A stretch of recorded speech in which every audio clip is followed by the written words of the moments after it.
Keep an eye on the opposition to understand what they want to do, and concentrate on decreasing their options along the way. Here you can see how Van Dijk forced Martinez to go out wide, delaying down this counterattack and giving more time to his teammates to come back. Thiago actually helped him intercept the ball at the end.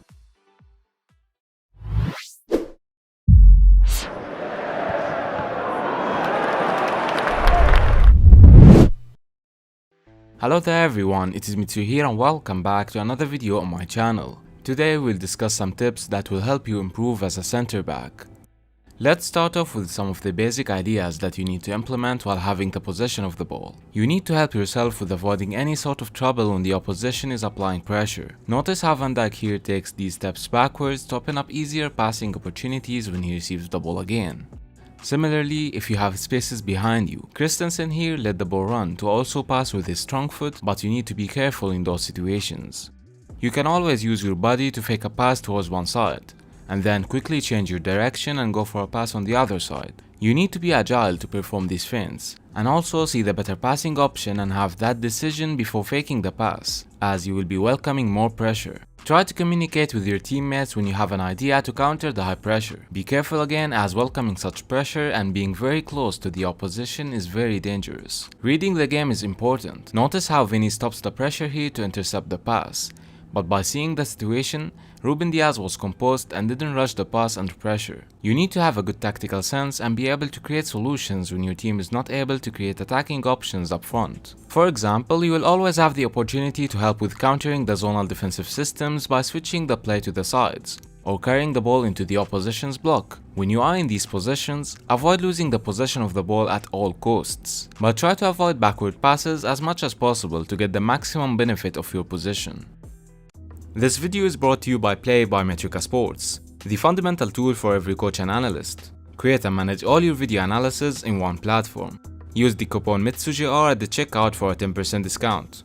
The off-the-ball movement is very important. Notice how Van Dijk here is scanning between the touches of the opposition to collect enough information about the positioning of Dzeko. You will be in 1 versus 1 situations when these long balls are played. Having already checked Dzeko's position, Van Dijk decided that going for Dzeko was the better option and didn't go for the ball.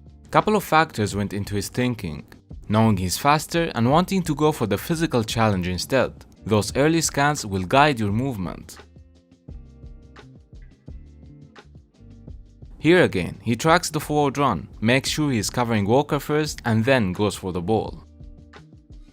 Once you are sure that you have the opposition covered, you can go forward with clearing the ball. You will want to keep as many oppositions offside as possible. Notice the horizontal movement from Van Dijk here, and then he doesn't go with his max speed, but instead checks his shoulder to see the opposition and positions himself correctly to block the cross. You need to have good chemistry with your center back partner to achieve those offside traps. You can ask your coach for extra sessions with your partner if needed. Scanning in between the opposition's touches will help in marking the attackers who keep changing their directions and switching with other teammates. Notice how Van Dijk's run is somehow identical to Martinez, but he's ahead of him, which keeps Martinez from getting the ball. And again, Van Dijk was quick to get back, leaving Martinez in an offside position when he finally received the ball. These scans will give you an idea of the possible options that you have, which will help you better evaluate the best decision to take.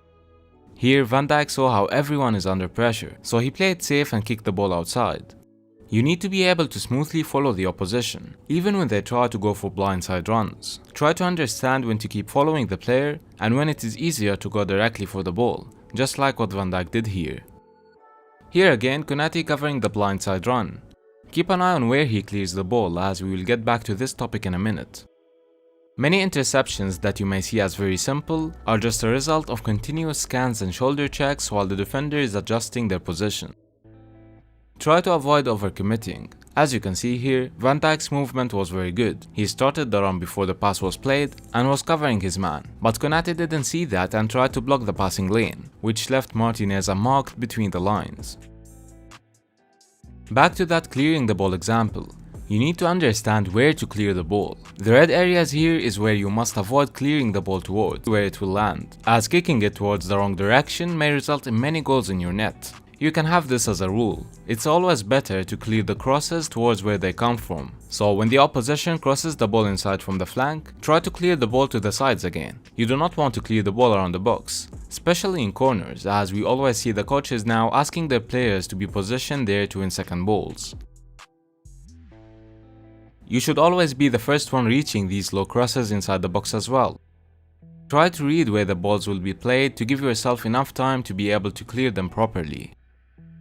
Luckily, the Econo Coaches Academy provided a training drill on this clearing topic. As you can see on the screen, 2 teams, 5 players versus 2 center backs and a keeper. The ball would be played to either side and then the white player would cross it in. If the ball reaches the yellow zone without touching the ground after the clearance, the defenders would get a point. Else, the attacking team would have 2 or 3 touches to control the ball and cross it in again. You would also give the center backs a point if they were able to keep the attackers offside in the process, to simulate real game scenarios. As always, thanks to the Econo Coaches Academy for providing this. If you want to get more, don't forget to use the code MITSUGR when signing up from the link in the description.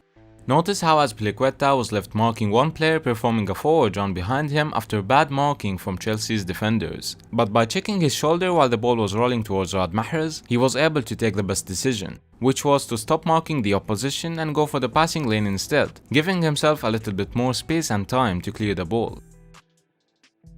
Whenever you leave your position while following an attacker, you need to be 100% sure that you will intercept the ball. The moment you leave your position, your teammates will not be in the best shape. In some cases, they might even be outnumbered. So you need to make sure that the opposition will not progress their attacks further. You can see why this risk is needed in some cases, as the teams in these examples are keeping the possession after successful tackles. Sometimes you have to rush forward when the opposition is enjoying huge spaces in the midfield. In these examples, you can see how the center backs are making up for the bad marking of the midfielders. Obviously, if you took the wrong decision and wasn't able to intercept the ball, giving up a yellow card for a tactical foul is the best you can do in these cases. But try to avoid rushing towards the attackers if you are not sure of intercepting the ball. Whenever the opposition plays these random long balls, you want to keep the possession. Most of the times, this will be a result of your team applying good pressure, so you do not want to waste these efforts. You may have enough spaces to take a first touch and keep control of the ball. Also, when receiving the ball with your back to the opposition, make sure you don't scan and skip the critical scan here. This would result in dangerous counterattacks since you won't be able to identify whether you will be pressed or not and where this pressure will be coming from. Don't suddenly decide on applying offside traps. As we discussed earlier, it's something to be done by the whole system, not one player.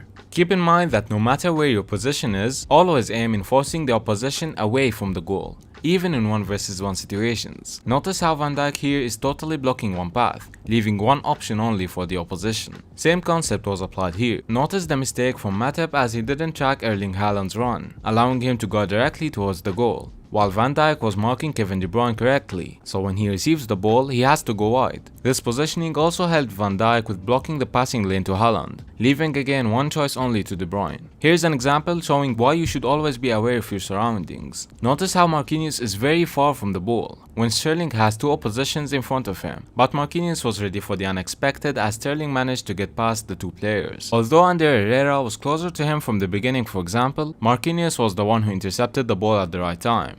Reading the game will help you intercept many of these balls. But remember to never go and push out of position if you are not sure if intercepting the ball. I'm showing an example of what would happen if you miss those tackles. In 1 versus 1 situations, you need to be very composed. Keep an eye on the opposition to understand what they want to do, and concentrate on decreasing their options along the way. Here you can see how Van Dijk forced Martinez to go out wide, delaying down this counterattack and giving more time to his teammates to come back. Thiago actually helped him intercept the ball at the end. Here you can see how Van Dijk didn't rush towards De Bruyne, as he would slow down anyway thanks to the pressure by Fabinho. Now that he is moving to the side, the options he has will decrease dramatically. This movement will technically help you avoid being in serious 1 versus 1 situations where the opposition would easily go for a dribble. Kevin De Bruyne here couldn't pass the ball to anyone to progress the attack, so he had to shoot from that position, and Van Dijk was even able to block it.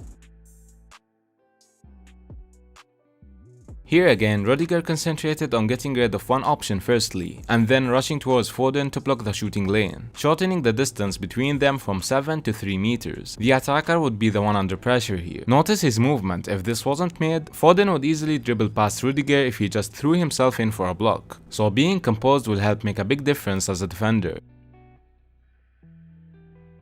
You have to read the situation correctly and quickly in order to perform these highlight blocks. You can see how one thing is common with all these examples. If you draw a line between the ball and the net, you would notice that those defenders are always positioned on that line, making their blocking job way easier. Remember to keep your hands behind your back, obviously, to avoid giving away any penalties in the process. The same concept was applied here. The opposition had two options. Konate made sure he blocks the passing lane. The attacker had to try and keep the ball and go forward, but he passed the ball. You should always keep adjusting your position to block this imaginary way to the goal even when the attacker is trying to perform these dribbles. Remember that you do not want to rush into any tackles in those situations, as you want to stay as close as possible to the ball owner. This positioning adjustments can be handy in such scenarios. Notice how Kimpembe was marking Sterling, but by reading the situation he was able to track the ball correctly and cleared the goal as Navas was not able to save it. As a center back, you will have some build-up responsibilities. Try to alternate between low passes and long ones to the sides, as both have different benefits depending on the defensive styles of the opposition. Let me know if you want me to discuss this topic in more details. I've created one short video earlier, you can view it from the top right corner. But ultimately, try to avoid overusing this. Just don't force these passes, as you will end up with many missed passes played and lose the possession a lot. It also goes without saying that you should not take any risks when the opposition is applying high pressure. Clearing the ball away is always better than whatever you can see in this example. Common communications with the keeper are important during such crosses and stuff. Notice how Van Dijk is apologizing here, but you should always try to call any mistakes by your teammates. Van Dijk was annoyed with Adrian's distribution of the ball here, so he made sure he expressed this to avoid it later on. And here he wanted Adrian to rush towards De Bruyne as he was blocking the passing lane already. So that was it guys. If you would like to know more about 2 vs 1 situations, you can watch this video by clicking on the screen. Just bear in mind that it is a couple of years old. If you play in another position, you can find links to all the other positions discussed in similar videos in the pinned comments. So thanks for watching and I'll see you guys in the next one.